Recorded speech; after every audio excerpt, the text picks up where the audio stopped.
বিশ্ববিদ্যালয়ের ক্যাম্পাসে ছেলে মেয়ে একত্রে ইফতার করে, এ ব্যাপারে শরীয়তের বিধান জানাবেন।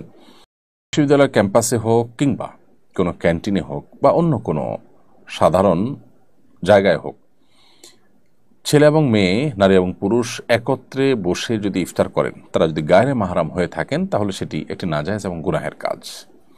কারণ একত্রে একই টেবিলে চেয়ারে শেয়ার করে তারা বসে পাশাপাশি ইফতার যদি করেন, তাহলে সেক্ষেত্রে শরীয়তের পর্দার বিধানকে তারা লঙ্ঘন করছেন। যেখানে নামাজের মতো ইবাদত করতে গিয়েও আল্লাহ রাব্বুল আলামিন নারীদের কাতারকে পুরুষদের কাতার চাইতে ভিন্ন রাখতে বলেছেন, শেষের দিকে রাখতে বলেছেন, সেখানে আপনি যদি কোনো আয়োজনে, কোনো ইফতার পার্টিতে একাকার করে ফেলেন, তাহলে সন্দেহভাবে সেটি গুনাহের কথা। এখানে যারা আয়োজক হবেন, যারা এখানে সামিল হবেন, তারা অবশ্যই গুনাহগার। তবে হ্যাঁ, আপনি নিজেকে যদি সেখান থেকে রক্ষা করে ওই আয়োজনের মধ্যে আপনি নিজেকে সেভ করে আলাদা করে ইফতার করে চলে আসেন, তাহলে সেক্ষেত্রে আপনার জন্য সেটা নাজায়েজ না হতে পারে। কিন্তু আয়োজক এবং এই ঢলাঢলিকে যারা সাপোর্ট করেন, সমর্থন করেন বা যারা এটার সাথে সামিল হয়েছেন, তারা অবশ্যই গুনাহগার হবে।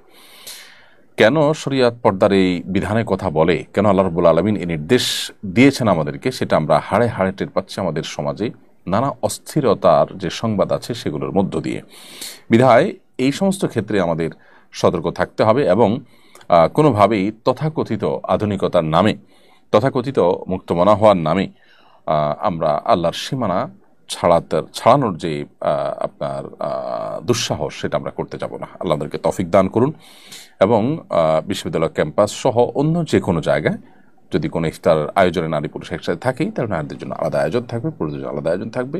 প্রয়োজনে তারা ভিন্ন কোনো হলরুমে থাকবেন, পুরুষ আরেকটা হলরুমে থাকবেন বা পার্টিশন থাকবে। যে কোনোভাবে পর্দা বিষয়টাকে নিশ্চিত করতে হবে। আর না হলে করছেন ইফতারের আয়োজন, একটা ইবাদত, কিন্তু সেই ইবাদতটা যদি আপনি মন মতো করেন, আল্লাহর বিধানকে লঙ্ঘন করে করেন, তাহলে সেই ইবাদত হবে না, সেটা বরং গুনাহে পর্যবসিত হতে পারে।